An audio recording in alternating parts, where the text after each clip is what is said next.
Hello everybody and welcome back to another video. Today's video I'm going to be doing a little bit of a meta-analysis video, and it's going to be a meta-analysis for the SwSh format. I really love this format, and yeah, I just want to do a little bit of meta-analysis. What is the BDIF? What deck should you play to the next SwSh tournament? So, right here, I'm going to be looking at two different tournaments. I'm going to be looking at the Carpties Rats SwSh Major number 3, and I'm going to be looking at the Midas Weekly Sword and Shield Theory Series Season 2 number 3. So, this one, Inteleon won, and I got second place with Urshifu, which I'll get to in a minute. And then, actually, Victini won this one with Zacian coming in at second place, which is really interesting, and Mad Party at third. But this list that I played to a second place finish, here is the Imogen list. This is one card different of the one that I played to a seventh place finish in the tournament in the Carpties Rats Major number 2. But this time I got second place. The only one change I made is I cut a Galarian Zigzagoon for a Cheryl, and that is literally it. And there are some changes that I'll make to this as well, but I'm just going to do a little bit of a deck overview really quick. I have an entire video on almost the exact list from the time I got seventh place. If you guys want to go check out that video, then you guys can for a little bit more in depth. But main idea is just use Urshifu as your attack, and Team Match Rapid Flow is an insane attack in Urshifu on because there's no Mew to stop you, so you can just automatically just hit any two Pokemon you want. So Team Match Rapid Flow is an insanely powerful attack in this format, and you have the Intuitive Napoleon V as well as 3 Big Charm to make it so it can't get KO'd by Victini and hit weakness. Celebi and Manaphy and Jirachi combined with Scuba Nuts, so you can become like Big Charm. You actually retreat into one of those and get the card that you need and then scuba it back up. And Cheryl's, of course, a very powerful tool. Escape ropes, the big charms. It's actually a pretty regular just Rapid Strike Urshifu deck. Maybe I should get second, and there is one change. There's actually two changes I would make. I would cut this Jirachi for a Crobat, cut this big charm for a 4th Marnie, and that is it. Let's look at my matchups. So round 1, I beat. Second. Okay, I beat an Inteleon in round 1. Round 2, I beat an Inteleon. Round 3, I beat a single strike Urshifu. Round 4, I beat a Victini, just using that same the Napoleon strategy. Round 5, I lost to Inteleon. Round 6, I tied in the cut against Interfusion Chino, which is, of course, a very winnable matchup. Round 7, I won against an Inteleon. Round 8, I beat a Victini once again. And round 9, I lost to the same Inteleon. Or finals, I lost to the same Inteleon that I lost to here. Now, the one thing that can kind of stunt your strategy is going Big Charm when you're playing against Victini is if they play a whole bunch of tool removals. So let's just look at this Imogen list. This one didn't do particularly well, but it isn't a deck that can most certainly counter this deck very well. So here's the list. Now, it plays 2 copies of Tapu Koko. I'm assuming this is just for the free retreat and being able to use Lure to draw 2 cards, I believe it is. But this main thing that this deck plays is 2 Tool Scrapper and a Tool Jammer.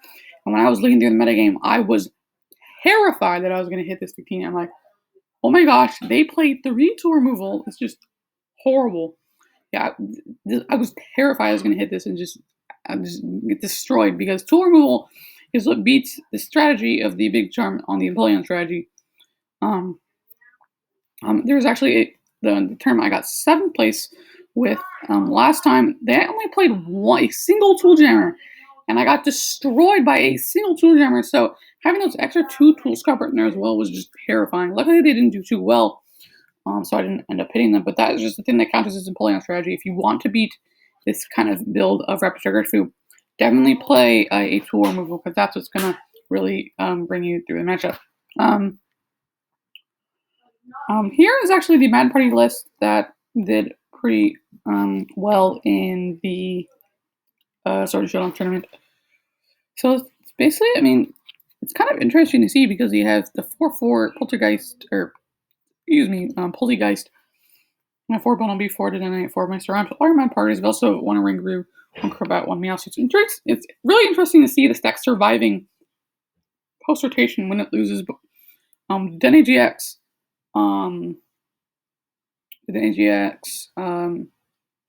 There's one more. Oh, triple acceleration energy, of course. But they managed to do pretty well with only 7 energy. So yeah, maybe try out this list if you're looking for Mad Party post rotation. We do have the 2 copies of Milo, which I believe is discarded 2 cards from your hand and then draw 2 for each one you discard. So you can discard your Mad Parties for yourself an additional 4 cards, maybe Evolution Roar away a couple more. So it's definitely an interesting list for sure. If you guys are looking for that, that's not a bad idea, especially because there's no Jirachi. You can easily win at KO Urshifu with this deck. It's another Urshifu counter deck. This is the record of the winning deck from the tournament that I got second in. See, they beat Single Strike, they beat Victini, beat Zacian, beat Victini, beat me, tied with Urshifu, and then beat a Rapid Strike, beat a Victini, and then beat me. Yeah, and they were just playing. They're just playing. They were just playing like a regular singles, regular Inteleon list. Let's bring it up here. Except they played the Frostmoth, which is kind of like Mike Fouché's list, except it does play that 2/2 Frostmoth, spells like a rose, and so definitely really, really cool. But this matchup for Urshifu, it's very, very winnable. The main thing that I don't like about Inteleon in this format is it bricks so much. If this deck like opened a perfect start every single time, it would be BDIF. This deck would be insane if it opened an ideal start every single game, but it doesn't do that. Many of the wins that I had against these Inteleons is just because they went, they open Sobble, they bench Sobble, lower ball for Snom and pass, and I'm like, okay, Gmax Chocolate Flow. So, yeah, that's another reason why I think this matchup is kind of favorable. You can just Gmax Chocolate Flow the Snom, and then Inteleon get a couple hits in on that, and even if you don't want to target down the Snom, you can just double Gale Thrust plus 2 Goon Pings on the Inteleon to knock it out. But the main key I found to beating Inteleon is actually don't bench your 1 prizers. If you want to play this Rapid Strike Urshifu list against Inteleon, do not bench your 1 prizers unless you're going to immediately scoop them back up. Like if you're going to bench Celebi to switch into it, use Woodland Stroll and scoop it back up, that's fine. But don't bench your 1 prizer because that makes the Inteleon Meatmax's prize mapping a billion times easier. Instead of having to go like Crobat, Rapid Strike Urshifu, they can just go Rapid Strike Urshifu, Crobat, 1 prizer. It's a lot easier for them because they have the ability to do damage. So yeah, this one only played 3 Crushing Hammers, but I think that was fine, especially since Shui doesn't really it does fine against Crushing Hammers. You have your 1 energy attack, and if you really do want to master overflow like really, really bad, it can be annoying, but Crushing Hammers aren't usually going to be too annoying. So yeah, I mean this list did win, so maybe if you just want to play this deck, here you go. This deck did win, but that doesn't go to say that it doesn't brick sometimes. So yeah. Now of course, what are the other matchups? Single Strike is one again because you have your ability to do much damage. You can just like Dmax Rapid Flow their Honduras, and they're really going to struggle to set up their VMAX. So yeah, that's fine. I mean that's how I beat the Single Strike that I played against. I just Rapid Flow their Honduras, and they had a really, really hard time. I don't think they ever won at kill one of my guys. One of my guys was sitting on the bench with 10 HP for like the longest time. We have this Zacian deck, which did do pretty well. I believe we got 3rd place, 2nd place, I don't remember. But it's a straight Zacian build. It only plays 3 Zacians, so that's really, I'm gonna be honest, it's kind of questionable. But they are playing Rusted Sword, so it looks like they're trying to go on the full one-shot strategy. So let's do the math here. So 230 plus Rusted Sword, 260, 270, 280. So you I guess Leon can get you up to the numbers, maybe 2 Berserkers. It seems a little weird. I don't know. I don't think. I think Rusted Sword is just not a very good card post rotation because there's no tag teams to take advantage of with a Rusted Sword. Right now you can just go Rusted Sword Berserker or Rusted Sword Goonping to KO a tag team for 3 prizes. But in this format, for VMAX's rule, you can't really do that if you're either 1-shotting or 2-shotting. So I don't really know. I think the Rusted Swords are kind of a waste of deck space. If you want to have 1, maybe, but I don't know. They do play 4 Turbo Patches, which is interesting to mention. And 2 Coding Energies. What is that for? Teeny?